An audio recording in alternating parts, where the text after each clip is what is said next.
Pope Francis fears a bloodbath in Venezuela as opposition leader Juan Guaido tries to wrestle control of the country from Nicolas Maduro.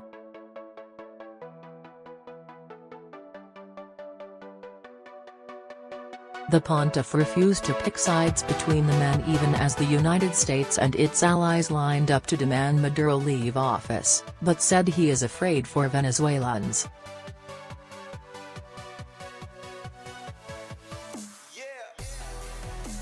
"What is it that scares me?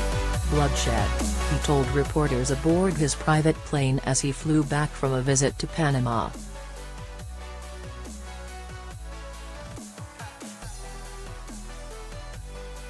"The problem of violence frightens me," he added. "In this moment, I support all the Venezuelan people because they are a people who are suffering.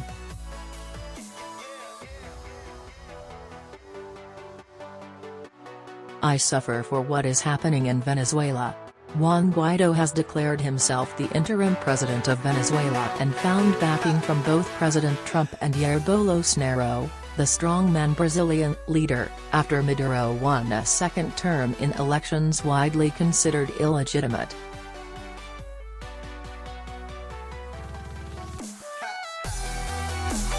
But Maduro has refused to leave office, accusing imperialist America of staging a coup against him, and spent the weekend drumming up support among the military, which is now key to propping up his regime.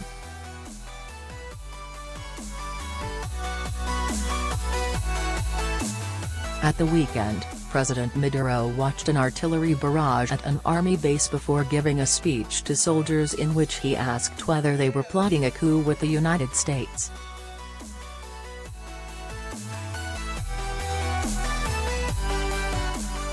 They shouted back, "No, my chief commander." Meanwhile, opponent Juan Guaido urged soldiers to lay down their weapons and side with him, as supporters handed out leaflets promising amnesty for any troops willing to switch sides.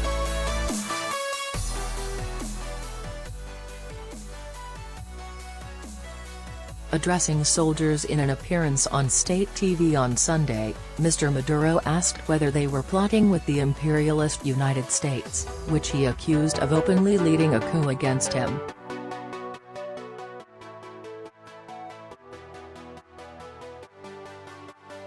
"No, my commander-in-chief," they shouted in unison, and Mr Maduro responded, "We're ready to defend our homeland, under any circumstance."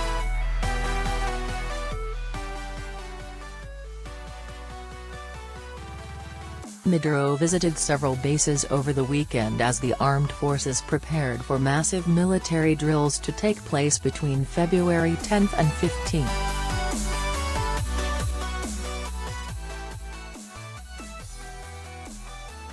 He called the drills the most important in our history while saying the military must be ready to defend the country in any scenario.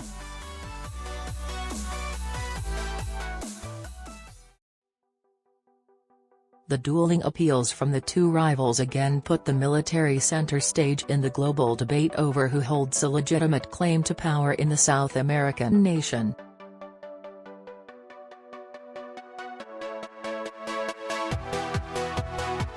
The standoff has plunged troubled Venezuela into a new chapter of political turmoil that has already left more than 24 dead as thousands took to the streets demanding Mr Maduro step down.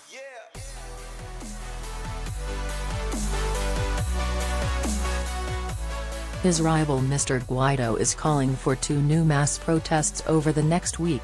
Speaking ahead of the protests, Mr Guaido repeated his calls for the military to step aside and allow him to seize power.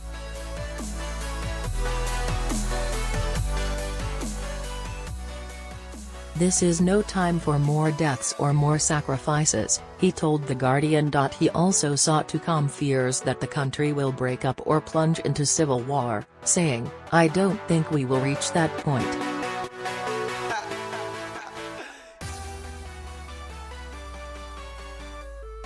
"The idea is to increase pressure." Guaido has touted emerging support within the military after Venezuela's top military representative to the U.S. declared that he now recognizes Guaido as the president, abandoning Maduro.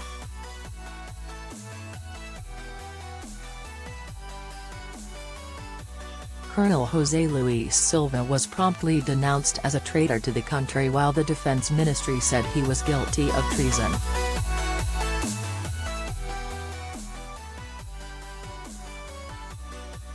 The tumult erupted when Mr Guaido, the 35-year-old leader of Venezuela's opposition-controlled Congress, declared before masses of supporters last week that he has temporarily assumed presidential powers, vowing to hold free elections and end Mr Maduro's dictatorship.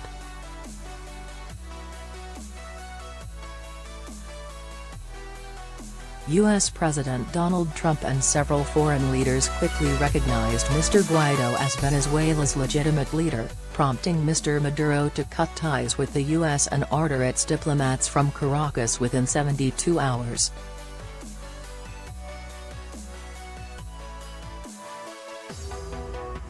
The U.S. defied him, saying Mr Maduro is not the legitimate president, and Mr Maduro relented, suspending the deadline for 30 days for the sake of opening a dialogue.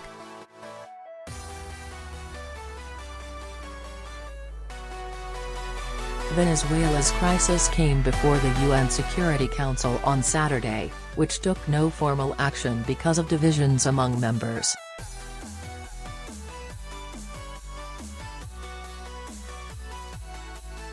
Russia and China back Mr Maduro, but France and Britain joined Spain and Germany in turning up the pressure on him, saying they would recognize Mr Guaido as president unless Venezuela calls a new presidential election within 8 days.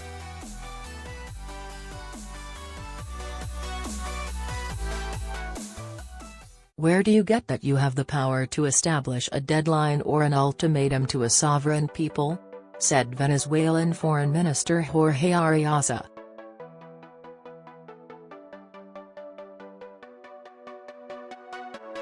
It's almost childlike. Venezuela's armed forces remain the key to Mr Maduro's hold on power, firing tear gas and bullets on protesters, killing more than 24 since Wednesday.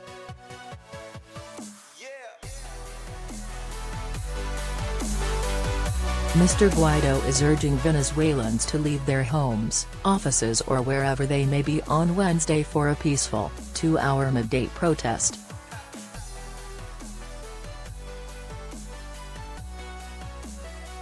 He is also asking followers to take to the streets again Saturday for demonstrations in every corner of the nation and around the globe, to coincide with the European Union deadline for announcing a new election.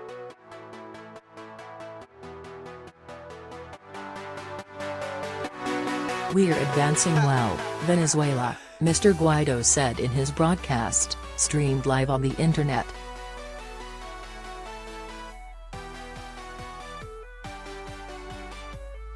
"We've restored hope. The Trump administration has maintained that all options remain open if Mr Maduro refuses to cede leadership," acting White House Chief of Staff Mick Mulvaney said on Fox News Sunday.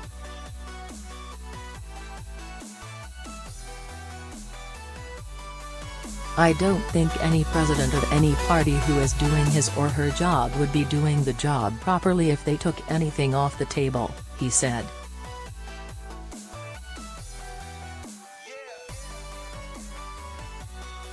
"So, I think the President of the United States is looking at this extraordinarily closely.